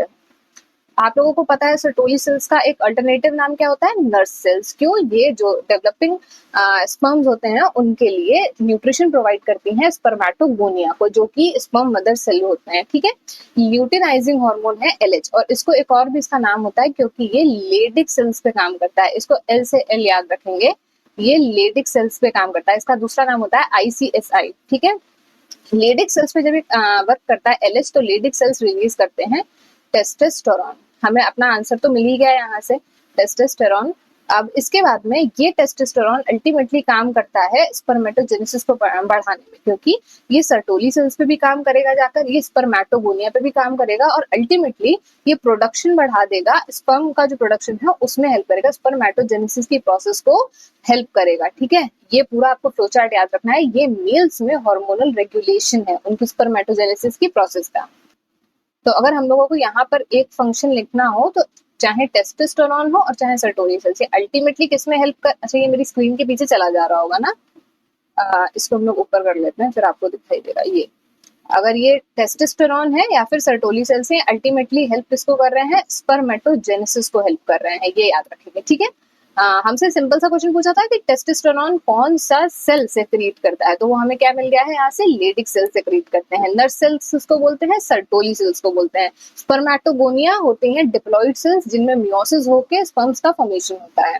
स्पर्मेटिड्स जो बाद में बनते हैं, स्पर्मेटिड्स में जब स्पर्मियोजेनेसिस हो जाएगी तब वो स्पर्मेटोजोआ हो जाते हैं, फिर स्पर्मिएशन के थ्रू वो रिलीज आउट हो जाते हैं, ठीक है। चलते हैं क्वेश्चन नंबर 13 पे। क्वेश्चन नंबर 13 पे आ गए हम लोग, इसको रफ कर देते हैं। Ultimate source of genetic variation is. Genetic variation का मतलब क्या होता है? जितने भी चेंजेस होते हैं हम में हमारे पेरेंट्स से, जब हम हमारे पेरेंट्स में जब गैमेट्स बन रहे थे और फिर हम लोग बने, तो हमारे पेरेंट्स कुछ चेंज आया होगा पेरेंट्स से हम तक डीएनए के आने में, तो वो जो चेंजेस होते हैं उनकी वजह से कुछ वेरिएशंस आती हैं। हम और हमारे पेरेंट्स अलग अलग हैं, हमारी फैमिली में भी हम लोग अलग हैं, और जितनी हम लोगों को दिखती हैं चेंजेस आपस में, उन सबका बेसिक सोर्स क्या है, अल्टीमेट सोर्स क्या है? तो वो होते हैं म्यूटेशंस। म्यूटेशंस का मतलब क्या है? जब डीएनए में किसी भी एक बेस पेयर का चेंज हो जाए या सेगमेंट ऑफ डीएनए में कुछ चेंजेस आ जाते हैं, तब उसको म्यूटेशन बोला जाता है। जाता है। जैसे कि अगर डीएनए में एडेनिन की जगह थाइमीन आ गया है, गुआनोसिन की जगह साइटोसिन आ गया, तो वहाँ पे म्यूटेशन हो जाएगी। म्यूटेशन की वजह से कई सारे डिसऑर्डर्स भी हो जाते हैं। यूजुअली म्यूटेशंस बीमारी भी कॉज करती हैं, और वो आपकी एनसीईआरटी में एक बहुत इंपॉर्टेंट क्वेश्चन गिवन है, सिकल सेल अनीमिया। अगर क्वेश्चन आता है जेनेटिक्स से तो सिकल सेल अनीमिया से आ सकता है। सिकल सेल अनीमिया में बेसिक में अगर एक वर्ड में हम डिस्कस करें, क्योंकि आप म्यूटेशन की बात हो रही है, तो जो बीटा चेन होती है हीमोग्लोबिन की, वहां पे सिंथेसिस में जो ग्लूटामिक एसिड होता है उसकी जगह वेलाइन आ जाता है, जो अमीनो एसिड है। तो उसमें मेन रीजन क्या होता है, बस एक बेस पेयर में चेंज आ जाता है म्यूटेशन के कारण, और उसकी वजह से जो आरबीसी का शेप है वो बाइकॉन्केव होता है, डिस्क शेप, उसकी जगह सिकल शेप आरसीबी हो जाता है। तो ये सिकल सेल अनीमिया है। खैर, हमसे जो पूछा गया था कि ultimate source of genetic variation क्या है, ये म्यूटेशन है। नेचुरल सिलेक्शन क्या होता है, नेचुरल सिलेक्शन का है कि नेचर सेलेक्ट्स द बेस्ट, जो बेस्ट होगा, जिसमें बेस्ट कैरेक्टरिस्टिक्स प्रेजेंट होंगी, जो सबसे ज्यादा अच्छी सर्वाइवल रेट होगा जिसका, नेचर उसको ही सिलेक्ट करता है आगे बढ़ने के लिए। जेनेटिक ड्रिफ्ट क्या होता है, या माइग्रेशन में क्या होगा, जब एक स्पीशीज एक जगह से दूसरी जगह चली जाए, या किसी एक हैबिटेट में बाहर से कोई स्पीशीज आ जाए, तब नए जीन्स का इनफ्लो या आउटफ्लो हो जाता है। सेम वे में जेनेटिक ड्रिफ्ट भी ऐसा होता है कि एक पॉपुलेशन में एक पर्टिकुलर जीन के लिए ही सिर्फ दिखाया जा रहा है फेवर, कि वही फेवर हो रहा है जीन। तो ये सब होते क्यों है, इनका भी बेसिक रोल जो है वो म्यूटेशन से ही रिलेटेड है। ये सारे तो बहुत बाद में होते हैं प्रोसेस, मतलब ये मेजर लेवल के प्रोसेस है। जेनेटिक ड्रिफ्ट तो पूरी पॉपुलेशन में दिखेगा, माइग्रेशन एक पूरी पॉपुलेशन में दिखाई देता है, इफेक्ट डालता है, और ये बाहर से भी हो रहा है। नेचुरल सिलेक्शन नेचर सिलेक्ट करता है बहुत लंबे टाइम पीरियड में, लेकिन म्यूटेशन सबसे अल्टीमेट सोर्स है, सबसे बेसिक सोर्स है। चलते हैं क्वेश्चन नंबर 14 पर। क्वेश्चन नंबर 14 में हमसे बोला है, what is the role of calcium in muscle cells. तो कैल्शियम का क्या रोल होता है मसल सेल्स में। तो कैल्शियम का क्या रोल है हमारी मसल्स के कॉन्ट्रैक्शन में, मसल सेल्स नहीं, मसल्स के कॉन्ट्रैक्शन में। तो हमारी मसल सेल्स जो है, जो हमारी एक्टिन और मायोसिन, दो टाइप के प्रोटीन्स प्रेजेंट रहते हैं। तो एक्टिन कैसे होते हैं, ये थिन होते हैं, थिन फिलामेंट्स हैं, और मायोसिन कैसे हैं, ये थिक फिलामेंट्स हैं। तो एक्टिन के जो धागे हैं और मायोसिन के जो धागे हैं, इनकी अलग अलग सब यूनिट्स होती हैं। मायोसिन जो बना है ये मीरोमायोसिन का बना है, और ये डिवाइडेड किसमें होता है, इसका एक ग्लोब्यूलर हेड होता है, बाकी एक टेल भी होती है। तो इसका अगर आप लिखना चाहें तो मायोसिन बना होता है मीरोमायोसिन का। ये एनसीईआरटी में गिवन है, इतने डिटेल में शायद एग्जाम में ना पूछे, क्योंकि इस चैप्टर में ऑलरेडी जॉइंट्स बहुत इंपॉर्टेंट रहते हैं, तो मसल कॉन्ट्रैक्शन से क्वेश्चन आने के चांसेस कम रहते हैं, लेकिन इसको आना तो चाहिए ना हम लोगों को। एक्टिन कहाँ मिलता है, एक्टिन की सॉरी सब यूनिट्स क्या है, एक तो ट्रोपोनिन है और एक ट्रोपोमायोसिन है, बाकी ये एफ एक्टिन और जी एक्टिन से मिलके बनता है। ठीक है, इसका स्ट्रक्चर बहुत ही अच्छा होता है, पढ़ने के लिए अगर आप चाहेंगे तो बहुत इजीली दिमाग में सेट हो जाता है। लेकिन अभी क्वेश्चन पे रहते हैं और बात करते हैं ट्रोपोनिन और ट्रोपोमायोसिन की। तो देखिए, जो एक्टिव है इसमें ट्रोपोमायोसिन जो है उस पे कहीं कहीं पर ट्रोपोनिन प्रेजेंट है। तो ट्रोपोनिन क्या करता है, ट्रोपोमायोसिन में जो एक्टिव अगर हम लोग बेसिक में समझे तो एक्टिन में बाइंड करता है मायोसिन का हेड। तो जब वो बाइंडिंग होती है, तो अगर ये ऐसे करके मायोसिन के फाइबर्स होते हैं, तो ये मायोसिन का हेड रहता है, और ये हेड एक्टिन के धागों के साथ बाइंड करता है, कॉन्ट्रैक्शन होती है, इसीलिए मसल्स काम करती हैं। ये तो होती है बेसिक स्लाइडिंग फिलामेंट थ्योरी। तो मायोसिन का हेड जब बाइंड करेगा तो उसकी एक साइट होती है, उसको एक्टिव साइट बोलते हैं। एक्टिन पर जो एक्टिव साइट होती है उसको बाइंड करके रखता है ट्रोपोनिन। तो जब कैल्शियम रिलीज होता है सार्कोप्लाज्मिक रेटिकुलम से, तो सार्कोप्लाज्मिक रेटिकुलम क्या होता है, मसल के अंदर प्रेजेंट एंडोप्लाज्मिक रेटिकुलम। तो जब सार्कोप्लाज्मिक रेटिकुलम से कैल्शियम आयन रिलीज होता है, जिसको Ca+2 बोलते हैं, तो ये Ca+2 जाकर बाइंड कर जाता है ट्रोपोनिन से। इसकी वजह से कन्फर्मेशनल चेंजेस यानी स्ट्रक्चर में चेंज आता है ट्रोपोमायोसिन के भी, और एक्टिन के ऊपर जो एक्टिव साइट है वो अनमास्क हो जाती है। तो जैसे ही वो साइट खुल गई, तो अब ये हेड बाइंड कर सकता है, और जैसे ही इस हेड ने बाइंड किया इसके साथ में, तो एक ब्रिज बन गया जिसको क्रॉस ब्रिज बोलते हैं, जिसकी वजह से कॉन्ट्रैक्शन पॉसिबल हो पाता है। तो मेन फंक्शन हमको क्या समझ में आ रहा है कि अगर Ca+2 का मेन फंक्शन देखें तो बाइंड करता है जाके एक्टिन में ट्रोपोनिन के साथ में, और क्या करता है, अनमास्किंग करता है एक्टिव साइट की। ठीक है, तो एनर्जी प्रोडक्शन कर रहा है नहीं, ब्रेक बाइंडिंग विद एक्टिन ये सही है, ब्रेकिंग मायोसिन हेड नहीं। ब्रेकिंग कब होती है मायोसिन हेड की, जब एटीपी नहीं होता है। सबसे पहले एटीपी चेंज होता है एडीपी प्लस फॉस्फोरस में। जब वो एडीपी प्रेजेंट होगा तभी जाकर ये बाइंडिंग पॉसिबल हो पाती है। ब्रेकिंग तभी हो जाती है जैसे एटीपी खत्म, तुरंत ही ये क्रॉस ब्रिज टूट जाता है। अनबाइंडिंग एक्शन Ca+2 का है। Ca+2 का मेन काम अगर हमको अभी इस पूरे क्वेश्चन पढ़ने के बाद याद रखना है तो Ca+2 का क्या काम है, कैल्शियम का क्या काम है, कैल्शियम जाएगा ट्रोपोनिन से बाइंड करेगा, जो उसकी एक्टिव साइट है उसको अनमास्क करेगा, यानी उसको खोल देगा, किसके लिए, मायोसिन के लिए। इससे मायोसिन का हेड बाइंड करेगा और क्रॉस ब्रिज फॉर्मेशन होगी। ये स्लाइडिंग फिलामेंट थ्योरी का बेसिक है, अगर आपने लोकोमोशन एंड मूवमेंट चैप्टर पढ़ा है। यहाँ से क्वेश्चन आने के चांसेस कम है, लेकिन ये कैल्शियम का रोल पूछ सकते हैं क्योंकि ये इंपॉर्टेंट है। ठीक है, चलते हैं क्वेश्चन नंबर 15 पे। क्वेश्चन नंबर 15 बहुत interesting question, human health and diseases से। What type of immunity is provided by the vaccines, vaccine से पूछा है।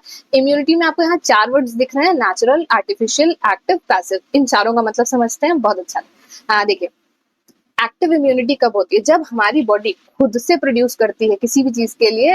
हम लोगों को जब क्षमता मिलती है अंदर से, हमारी बॉडी ने प्रोड्यूस करी है किसी टाइप की एंटीबॉडीज, खुद से लड़ती है, खुद से एंटीबॉडीज प्रोड्यूस करती है, तब उसको बोलते हैं एक्टिव इम्यूनिटी। जब हमको हम इसको ऐसे याद रखते हैं कि जब हमको कहीं से इम्यूनिटी या एंटीबॉडीज पड़ी हुई मिल गई हैं तो वो पैसिव हो जाती है, कि पड़ी हुई इम्यूनिटी मिल गई है, हमें बाहर से एंटीबॉडीज दे दी गई तो वो पैसिव इम्यूनिटी हो गई है। नेचुरल इम्यूनिटी कैसे होती है, जब हमें किसी पैथोजन से, यानी कि किसी बैक्टीरिया से, वायरस से कुछ इन्फेक्शन हुआ और हमारी बॉडी ने खुद से उससे लड़ाई करी और इम्यूनिटी बनाई, तो वो नेचुरल इम्यूनिटी होती है। आर्टिफिशियल इम्यूनिटी क्या होती है, जब हमको जानबूझकर कोई ऐसी चीज दी गई जिसकी वजह से हमारी बॉडी में कुछ एक प्रॉपर इम्यून रिस्पॉन्स जनरेट हुआ, तब हम लोग उसको बोलते हैं आर्टिफिशियल टाइप की इम्यूनिटी। आई होप आपको ये चारों चीजें बहुत क्लियर होंगी। अब हम लोग ढूंढ लेते हैं वैक्सीन। अच्छा, वैक्सीन का काम क्या होता है, वैक्सीन में डिसआर्म्ड पैथोजेंस होते हैं या फिर डेड पैथोजेंस होते हैं। वैक्सीनेशन का फंक्शन, वो वैक्सीनेशन का बेसिक प्रिंसिपल क्या होता है, जो भी हम लोग को वैक्सीन दी जाती है उसमें जैसे कोई पैथोजन है, कोई बैक्टीरिया है, उसकी वजह से कोई बैक्टीरियल डिसीज होती है, उस बैक्टीरिया को ही मार के या फिर उसमें से जो डिजीज वाला फीचर है उसको डिसआर्म्ड कर दिया जाता है बैक्टीरिया को, और उसको हमारी बॉडी में डाल दिया जाता है। तो हमारी बॉडी उसके लिए प्राइमरी रिस्पॉन्स जनरेट करती है। तो इसको ऐसे याद रखते हैं, प्राइमरी रिस्पॉन्स जब जनरेट करती है तो जैसे हम लोग किसी चीज की फोटो सेव कर लेते हैं, वैसे ही बॉडी के इम्यून सिस्टम में एक मेमोरी सेव हो जाती है कि इस पैथोजन ने हम पर अटैक किया तो हमें इससे ऐसे लड़ना है। फिर लाइफ में जब कभी भी दोबारा वो पैथोजन हम पर अटैक करता है, वही बैक्टीरिया हमारी बॉडी में दोबारा आया, तो अब बॉडी के पास, बॉडी के इम्यून सिस्टम के पास होती है एक मेमोरी, तो अब जनरेट होता है सेकेंडरी और बहुत ही पावरफुल रिस्पॉन्स, जिसकी वजह से वो बैक्टीरिया हमें इफेक्ट नहीं कर सकता। ये बेसिक प्रिंसिपल होता है वैक्सीनेशन का। तो इसमें हमको पैथोजन कैसे दिए गए, वो तो बाहर से दिए गए, नेचुरली तो हमें नहीं आते, तो वो तो हो गया आर्टिफिशियल। अच्छा, हमारी बॉडी ने इम्यूनिटी खुद से बनाई कि हमको इम्यूनिटी ही बाहर से मिली? बॉडी ने इम्यूनिटी, प्राइमरी रिस्पॉन्स खुद से ही बनाया। तो कैसी एक्टिव इम्यूनिटी हुई, क्योंकि बॉडी ने खुद से बनाई। हमारे एंटीबॉडीज और आर्टिफिशियल है क्योंकि पैथोजन बाहर से मिला है, तो हम लोग इसको बोलते हैं आर्टिफिशियल एक्टिव। एक बार लास्ट लाइन को रिपीट कर देते हैं, थोड़ा सा फंबल हो गया। आर्टिफिशियल इसको क्यों बोल रहे हैं, क्योंकि पैथोजन हमें बाहर से दिया गया था जिससे हमारी बॉडी में कुछ रिस्पॉन्स जनरेट हो। फिर एक्टिवली बॉडी ने इम्यूनिटी खुद से बनाई है, इसलिए इसको एक्टिव इम्यूनिटी बोलते हैं। फिर हम लोग बात करते हैं सेकंड ऑप्शन पे, आर्टिफिशियल पैसिव। ये क्या होता है, जब आपने सुना है ना कभी किसी को सांप काट लेता है तो स्नेक वेनम, अब उसमें ये तो वेट नहीं करेंगे कि बॉडी एंटीबॉडीज बनाएगी तब हम लोग देखेंगे, फिर अगली बार जब दोबारा से सांप काटेगा तब तक की फिर बनती रहेगी एंटीबॉडीज, ऐसा वेट नहीं करेंगे ना। किसी के सांप काटेगा तो उसको तुरंत जल्दी से बाहर से बनी हुई इम्यूनिटी देंगे, तो इसलिए इसको पैसिव इम्यूनिटी में रखते हैं। और वो सांप का जहर बाहर से डायरेक्टली मिलता है, इसलिए इसको आर्टिफिशियल बोलते हैं। तो आर्टिफिशियल पैसिव में आप याद रख सकते हैं, जो स्नेक वेनम के टाइम पर हम लोगों को दी जाती है एंटीबॉडी। नेचुरल पैसिव इम्यूनिटी कौन सी होती है, नेचुरली जो बॉडी में कोई भी पैथोजन आएगा उसके लिए हमको इम्यूनिटी बाहर से मिल जाए, पैसिव पड़ी हुई इम्यूनिटी मिल रही है।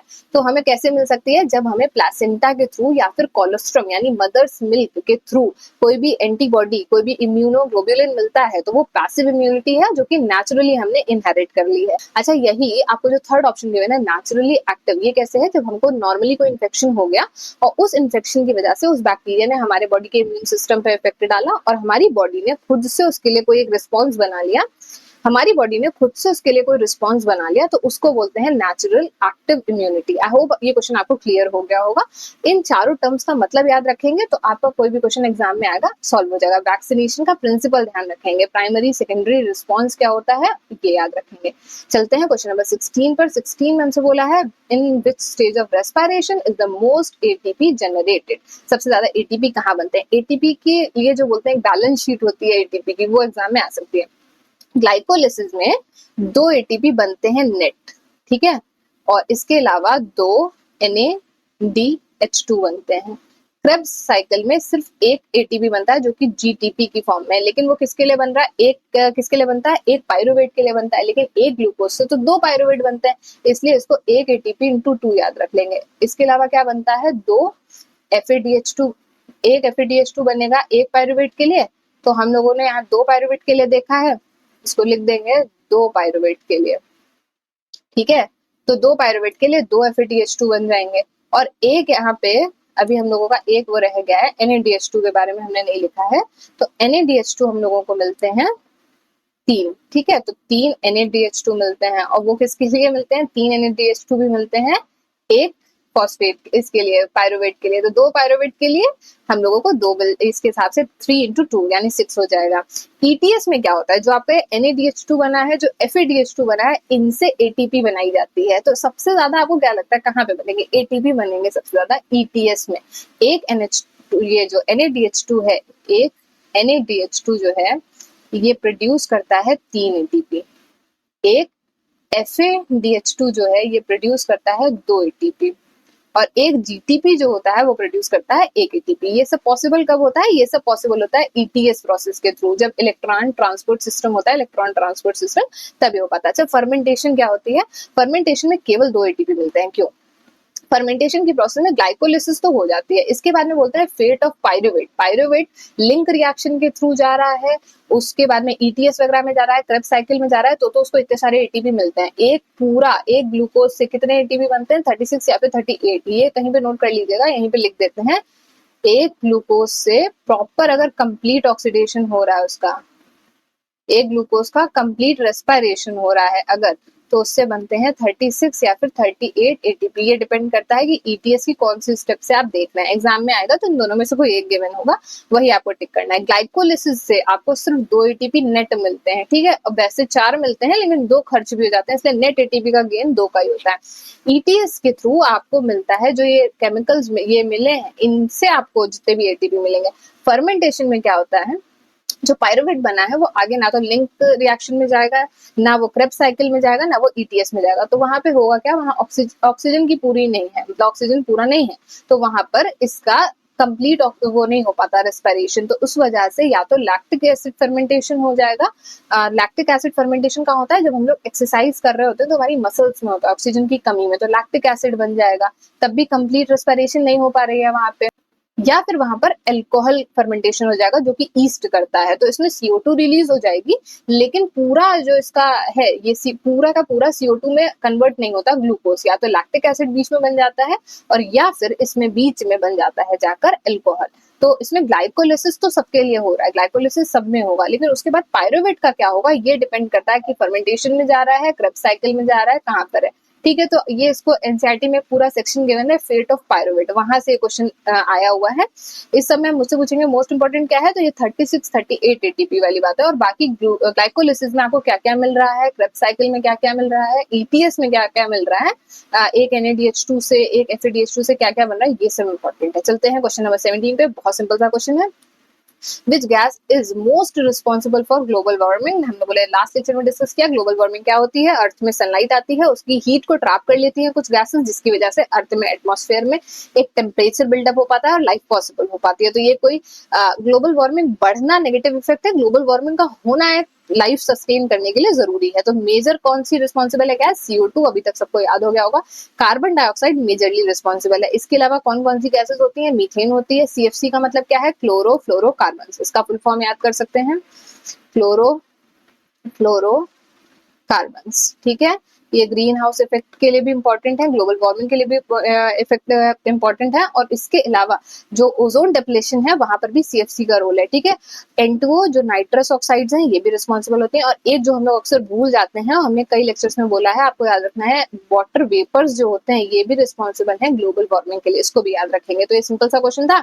चलते हैं क्वेश्चन नंबर 18 पर। क्वेश्चन नंबर 18 में हमसे पूछा है विच concept of the species is based on reproductive isolation. Reproductive isolation का क्या मतलब होता है, एक स्पीशीज के ऑर्गेनिज्म अपनी ही स्पीशीज में रिप्रोड्यूस करेंगे और मीटिंग करेंगे, अगर वो किसी दूसरी स्पीशीज के ऑर्गेनिज्म के संग में मीटिंग करते हैं तो या तो वो रिप्रोडक्शन की प्रोसेस सक्सेसफुल नहीं होगी, और अगर प्रोजेनी बनती भी है तो वो इनफर्टाइल प्रोजेनी बनेगी, जैसा कि होता है हॉर्स और एस की जब मीटिंग कराई जाती है तो जो म्यूल बनता है उसके केस में, तो ये है कैसा, बायोलॉजिकल कॉन्सेप्ट ऑफ स्पीशीज है। इसको अच्छे से याद रखेंगे। ये दिया कहाँ पे हुआ है, ये एनसीईआरटी के चैप्टर नंबर 1 में गिवन है, ठीक है। तो ऐसे क्वेश्चन अभी आ जाते हैं एग्जाम में, तो ध्यान रखना है। Question number 19, which enzyme breaks down the hydrogen peroxide. अभी लेक्चर में हम लोगों ने डिस्कस किया कैटलेज एंजाइम।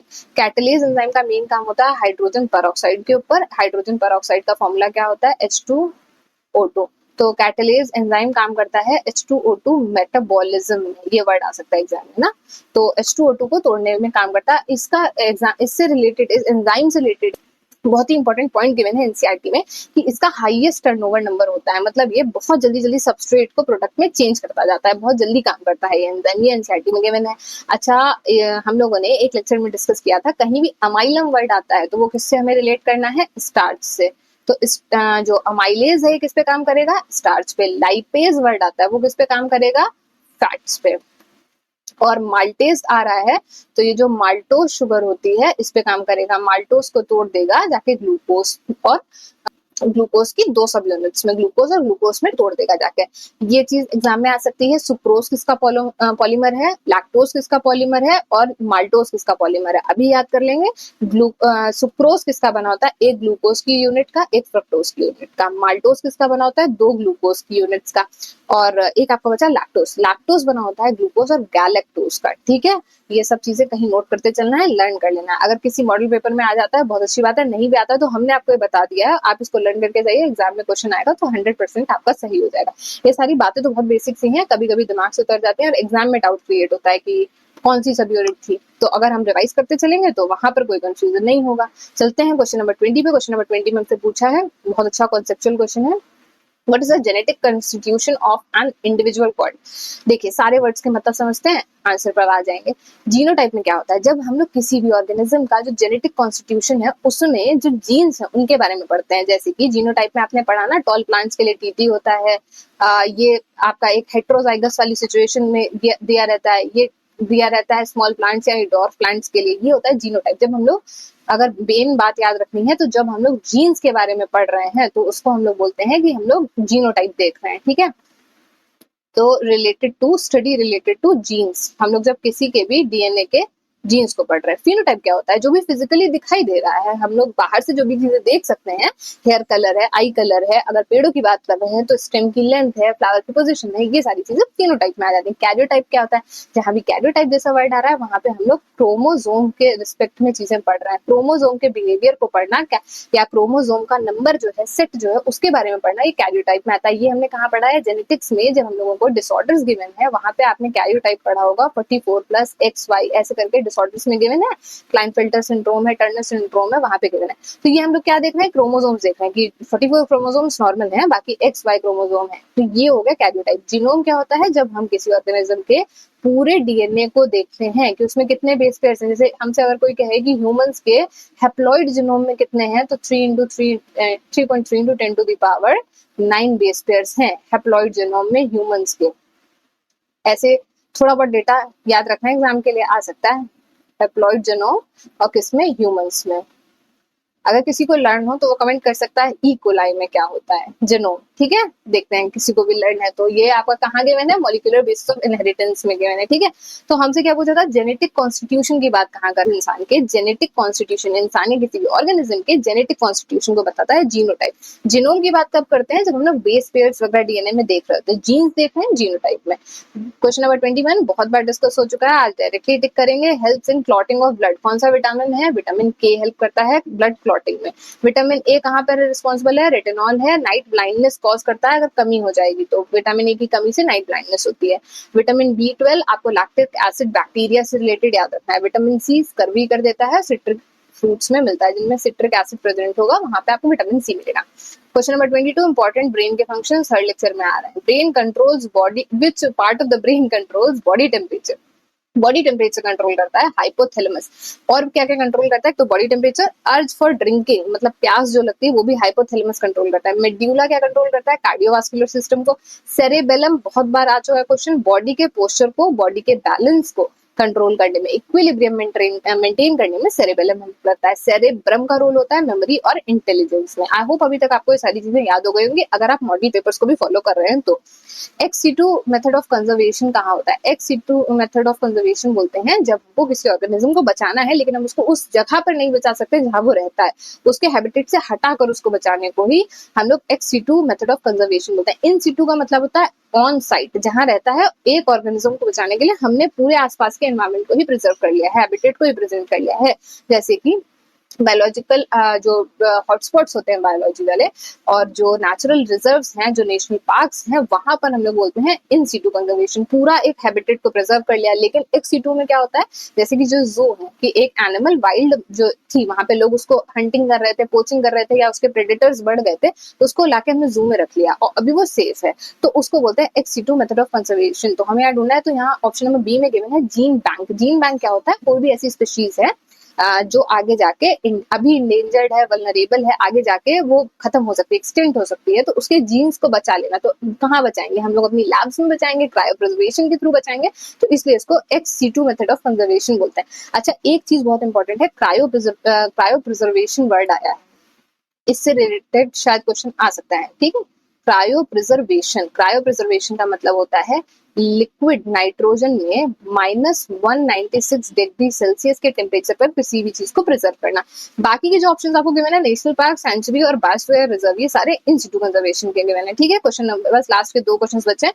क्वेश्चन नंबर 24 में हमसे बोला है फंक्शन ऑफ ऑक्सीटोसिन। तो ऑक्सीटोसिन के 2 मेन फंक्शन है, एक तो ये मसल्स का कॉन्ट्रैक्शन कराता है पार्चुरेशन के टाइम पे, दूसरा ये मिल्क इजेक्शन करवाता है ममेरी ग्लैंड से। तो हमको ऑप्शन नंबर ए में गिवन है मिल्क इजेक्शन, तो यही सही है, यही सही ऑप्शन है। मिल्क इजेक्शन के लिए ऑक्सीटोसिन का निकलना जरूरी है। ऑक्सीटोसिन निकलता कहाँ से, ये बहुत इंपॉर्टेंट है। ऑक्सीटोसिन निकलता है पोस्टीरियर पिट्यूटरी से, ये याद रखेंगे, ठीक है। और इसके बाद में ओव्यूलेशन के लिए तो प्रोजेस्टेरॉन और ईस्ट्रोजन पूरी साइकिल के लिए इंपॉर्टेंट है। बाकी मेन ओव्यूलेशन में एलएच का काम होता है, एलएच सर्ज जब होगा तभी सेकेंडरी oocyte रिलीज होगा। स्पर्मेटोजेनेसिस में भी एलएच का रोल है, उसका एफएसएच, दोनों का ही मेन रोल है। फॉलिकल डेवलपमेंट में मेन रोल एफएसएच का है। तो ये सब चीजें याद रखेंगे। ओव्यूलेशन के लिए याद रखना है LH surge, 14th day of the menstrual cycle, ठीक है। फिर क्वेश्चन नंबर 25 में हमसे बोला हुआ है which technique is used to amplify DNA. तो कौन सी ऐसी टेक्निक है जिसमें डीएनए को एम्पलीफाई करना, यानी कि उसका नंबर बढ़ाने के लिए यूज करी जाती है? तो एनसीईआरटी में क्या गिवन है? PCR, polymerase chain reaction. तो इसके स्टेप्स आपको बहुत अच्छे से याद रखने हैं पीसीआर में, क्योंकि इससे अगर बायोटेक से क्वेश्चन आया तो पीसीआर से आ सकता है। या फिर इसके अलावा आपको वो वाला एक जेल इलेक्ट्रोफोरेसिस गिवन है एनसीईआरटी में, वो सब याद रखना है कि नेगेटिव एलिमेंट्स कौन सा है, इलेक्ट्रोड नेगेटिव कौन सा है, पॉजिटिव कौन सा है, डीएनए कहाँ जाएगा, स्मॉलर फ्रेगमेंट जल्दी जाएगा, ये सारी चीजें। तो वैसे अगर जेल इलेक्ट्रोफोरेसिस की बात करें तो डीएनए एनोड की तरफ जाता है, ये पॉइंट याद रखिएगा, एग्जाम में डायरेक्टली आता है यहाँ से क्वेश्चन। और अगर उसको पढ़ लेंगे जेल इलेक्ट्रोफोरेसिस को तो अच्छा रहेगा। बाकी इस पे बात करते हैं क्वेश्चन पे, एम्पलीफाई कैसे करता है डीएनए। पीसीआर में 3 स्टेप होते हैं, हम लोग याद रखते हैं डीएई से, डीनेचुरेशन, अनीलिंग और एक्सटेंशन। डीनेचुरेशन, डीएनए की 2 स्ट्रैंड्स को अलग अलग कर लिया, अनीलिंग में उसमें प्राइमर डाल देते हैं, और एक्सटेंशन में उसमें टैग पॉलीमरेज डालकर उसकी डीएनए की लेंथ को बढ़ा देते हैं। जो 2 बने थे ना स्ट्रैंड्स, उनमें बेस पेयर्स ऐड होकर वो 2 डीएनए की कॉपीज तैयार हो जाती हैं। तो इससे मल्टीपल कॉपीज ऑफ डीएनए बना ली जाती हैं। एलिसा जो है एंजाइम लिंक्ड इम्यूनोसॉर्बेंट एसे, ये एड्स की टेस्टिंग में, सेरोलॉजिकल टेस्टिंग में यूज होता है। आरआईए और एनएमआर, तो ये एमआरआई के लिए लिखते हैं। और आरआईए हार्मोन्स जो हैं उनकी जो माइन्यूट अमाउंट्स में प्रेजेंट होते हैं, उनकी चेकिंग के लिए ये वाला काम आता है। तो ये हमने क्वेश्चन डिस्कस किए, ये इनके आंसर्स हैं। ये पूरा पीडीएफ आपको हमारे टेलीग्राम ग्रुप पे मिल जाएगा, टेलीग्राम ग्रुप का लिंक आपको नीचे डिस्क्रिप्शन में मिल जाएगा। ये हमारी टेस्ट सीरीज है। अगर आपको आज का लेक्चर अच्छा लगा तो आप इसको टेस्ट सीरीज को ज्वाइन कर सकते हैं। इसका बैच जैसे हमने पहले बताया 149 है, इसमें आपको 5 टेस्ट मिलेंगे। प्लीज मेरा सजेशन है पहला टेस्ट जरूर दीजिएगा जाके। 5 टेस्ट हैं, 20+ मॉडल पेपर्स हैं, और हर एक सब्जेक्ट के हैं, सिर्फ बायो के नहीं, हर एक सब्जेक्ट के आपको टेस्ट पेपर्स मिल जा रहे हैं, मॉडल पेपर्स। व्हाट्सएप ग्रुप में टीचर्स आपको ऐड कर लेंगे। बाकी यहाँ पर आपको प्रीवियस ईयर पेपर्स भी मिल जाते हैं, जिससे आपको आइडिया हो जाए पहले एग्जाम कैसा आया है।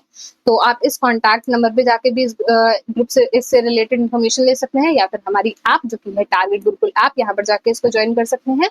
या फिर आप, अगर आप अभी भी इसको ज्वाइन नहीं कर पा रहे हैं, तो हमारी वीडियो के डिस्क्रिप्शन में आपको लिंक मिल जाएगा, वहां से जाकर इसको ज्वाइन कर सकते हैं। तो आई होप आज के लेक्चर में आपको सारी चीजें समझ में आई होंगी। अगर कोई भी प्रॉब्लम रह जाती है तो आप नीचे कमेंट्स में लिख सकते हैं। हम और हमारी टीम आपके सारे कमेंट्स पढ़ती है, हर एक कमेंट को रिस्पॉन्ड करने का भी ट्राई करते हैं। कोई भी प्रॉब्लम रह जाती है तो ज़रूर उसको सॉल्व करते हैं। कोई डाउट रह जाता है, आप उसको लिखिए। कोई कॉन्सेप्ट आपको अभी भी समझ में नहीं आ रहा है एग्जाम के लिए, उसको लिखिए। हम नेक्स्ट लेक्चर में उसके ऊपर ज़रूर कुछ टाइम देंगे, डिस्कशन करेंगे या आपको कमेंट्स में भी रिप्लाई कर देंगे। कोई जनरल डाउट आ रहा है कहीं के भी क्वेश्चन से, वो भी यहाँ पर लिख सकते हैं। बाकी अगर आपको फिजिक्स और केमिस्ट्री पढ़ना है तो उसके लिए भी हमारे चैनल पर सीरीज चल रही है। उन सीरीज का, उन प्लेलिस्ट का जो लेक्चर्स है उनका लिंक भी आपको नीचे डिस्क्रिप्शन में मिल जाएगा। इस लेक्चर से रिलेटेड अगर कोई भी इशू हो, कोई भी आगे के लिए फर्दर पॉजिटिव सजेशन हो, कोई पॉजिटिव नेगेटिव फीडबैक हो, तो वो भी आप नीचे कमेंट्स में जरूर बताइए। Thanks for watching this video. Stay tuned for more such videos. Varsha Bhardwaj this side signing off and all the very best for your exam. कुछ भी प्रॉब्लम रहती है तो आप नीचे कमेंट कर सकते हैं, ठीक है। एंड हम और हमारी टीम आपके डाउट्स को जरूर सॉल्व करेंगे, ठीक है। So all the very best.